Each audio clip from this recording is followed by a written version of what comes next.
ngeen jëf mbokk yi yéen ñi ñi siifur di topp saa su ne si son seen bi di Buzz Total TV woy leen te abonné partagé like vidéo baax a baax lii nag di ab nouvelle di ab xibaar bu neex lool si patriote yi ak Pastef yi yëpp rek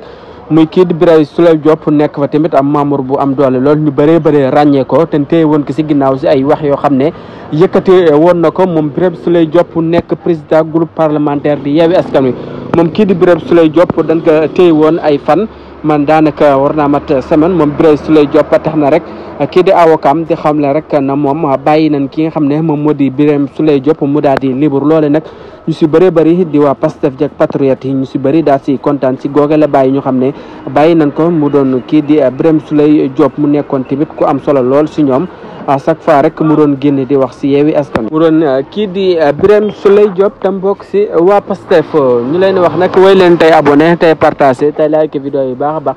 yéen ñi ñuy topp saa su ne di nu suivre si suñu chaîne bi di Buzz Total TV